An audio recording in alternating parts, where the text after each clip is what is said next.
Good morning student, how are you? आप कैसे हैं? आई थिंक आप लोग सही पॉजिटिव होंगे। देखिए विशेष कर क्या बात क्या है कि आज मैं आप जो टॉपिक बताने जा रहा हूँ बहुत ही इंपॉर्टेंट टॉपिक है।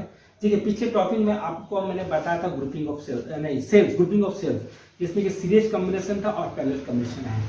आज मैं आपको एक बहुत इंपॉर्टेंट टॉपिक बताने वाला हूँ। जब सीरीज और पैरेलल को मिक्स कर देते हैं तो मिक्स ग्रुपिंग कहलाता है। तो मिक्स ग्रुपिंग में आपका इंटरनल रेजिस्टेंस क्या होता है, ईएमएफ क्या होता है, कमांड क्या होता है, उसके बारे में हम लोग डिस्कस करेंगे। लेकिन उसके पहले कुछ इंपॉर्टेंट बातें हैं, ठीक है, ध्यान दीजिएगा। देखिए हम लोग कोई भी काम करते हैं, कोई भी बड़ा काम करते हैं तो एक क्या अधिक लोगों की जरूरत पड़ती है, क्योंकि बिना टीम वर्क का कोई काम नहीं होता। अभी जानते हैं कि जीवन में कोई भी बड़ा काम होता है तो एक टीम वर्क होना चाहिए, बिना टीम का नहीं हो सकता है।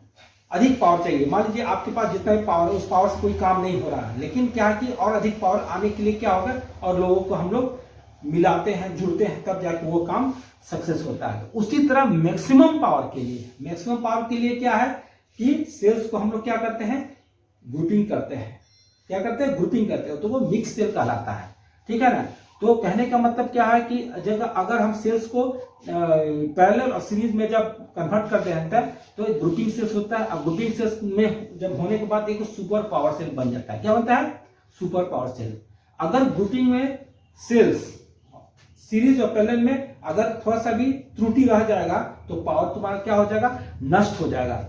अगर वही सही हो जाने पर क्या होगा, सुपर पावर सेल हो जाएगा। यानी कि सुपर पावर सेल का असली जादू क्या है, सीरीज और पैरेलल का सेल्स का कॉम्बिनेशन जो मिक्स ग्रुपिंग कराता है। जो सेल जो मिक्स ग्रुपिंग में होता है वही सुपर पावर सेल बन जाता है। तो उसी के बारे में आज हम लोग क्या करेंगे, डिस्कस करेंगे रिमेनिंग पोर्शन। ठीक है ना।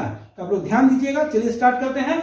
देखिए क्या है remaining portion of the grouping cell. Already हम लोग पढ़ चुके हैं पहले सीरीज वाला। तो इसमें क्या पढ़ना है, बोलता है EMF and the internal resistance of the cell connecting parallel and different.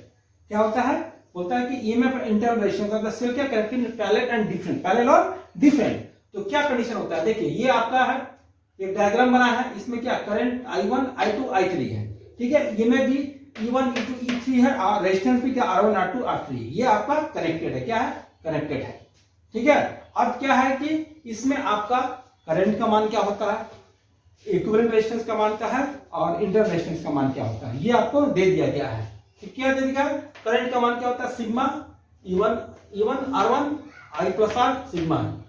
Equivalent EMF का भी मान देखिए जो दे दिया है।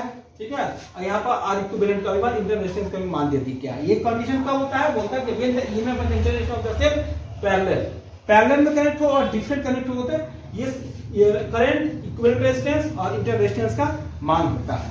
ठीक है ना। अब क्या आते हैं कि मेन खेला होता है ग्रुपिंग ऑफ सेल्स का। क्या होता है, ग्रुपिंग ऑफ सेल्स का। तो ऑलरेडी मैंने बताया ग्रुपिंग ऑफ सेल्स क्या होता है, जब सेल्स को बैटरी को हम लोग सीरीज और पैरेलल में कन्वर्ट करते हैं, जोड़ते हैं, तब क्या मिक्स ग्रुपिंग सेल कराता है। तो यहाँ पर देखिए सेल्स इन मिक्स ग्रुपिंग से इसमें सीरीज में भी है और पैरेलल में है। इसको क्या किया, कॉम्बिनेशन कर दिए। क्या कर दिए हैं, 1 2 3 N और 1 2 3 N। ठीक है ना, एक सीरीज में है, एक तो क्या है पैरेलल में। तो इस कंडीशन में क्या आपका total resistance of the circuit क्या होता है और करंट क्या होता है। ठीक है ना। तो total resistance of the circuit क्या, देखिए N क्या है, N जितना भी रेजिस्टेंस है उसके N मल्टीप्लाई किए और M प्लस मेन रेजिस्टेंस हो गया। ये आपका हो गया रेजिस्टेंस ऑफ द सर्किट। और करंट क्या होता है, नेट ईएमएफ, जितना भी ईएमएफ है अपॉन टोटल रेजिस्टेंस। तो अब मेरा क्या है, नेट ईएमएफ क्या है, N है, E है, और आपका टोटल रेजिस्टेंस क्या है, ये है। और जब इसको सॉल्व करेंगे तो ये मान आएगा। ठीक है। तो सिंपल सा क्या है कि आपको इसमें जब मिक्स ग्रुपिंग में करंट और रेजिस्टेंस का मान को याद रखना पड़ेगा, फॉर्मूला याद करना पड़ेगा। और जब फॉर्मूला को याद रहेगा, कंसेप्ट रहेगा, तो आप न्यूमेरिकल को चुटकी में बना लेंगे। लेकिन देखिए याद है, कंसेप्ट को बहुत बढ़िया रखना, बिना कंसेप्ट का गुजारा नहीं है। कंसेप्ट आपको रखना पड़ेगा, क्योंकि नीट और बोर्ड में ग्रुपिंग सेल्स से भी बहुत सारा क्वेश्चन आते हैं। तो उसमें क्या है कि कंसेप्ट को आपको रखना पड़ेगा, बिना कंसेप्ट से नहीं होगा। कंसेप्ट रखिएगा तो चुटकी में न्यूमेरिकल बन जाएगा। इसलिए कंसेप्ट शुड बी क्लियर। उसका देखिए छोटा टॉपिक आता है इलेक्ट्रिकल पावर। इलेक्ट्रिक पावर जानते हैं क्या होता है, rate of change of charge with respect to time होता है। क्या होता है, rate of change of charge with respect to time. यानी कि बोलता है energy liberated per second in a device called its power. ठीक है, बोलता है कि तो electrical power P is delivered by the electrical device क्या होता है, गिवन P इक्वल d2/dt भी होता है, P इक्वल टू क्या VI होता है, P इक्वल टू I होता है, P इक्वल टू V²/R वाट होता है। तो देखिए ये आपका कंसेप्ट था, इलेक्ट्रिकल का थोड़ा सा कंसेप्ट था, और ये सेल्स का ग्रुपिंग ऑफ सेल्स का सीरीज ऑफ पैरेलल का कंसेप्ट था।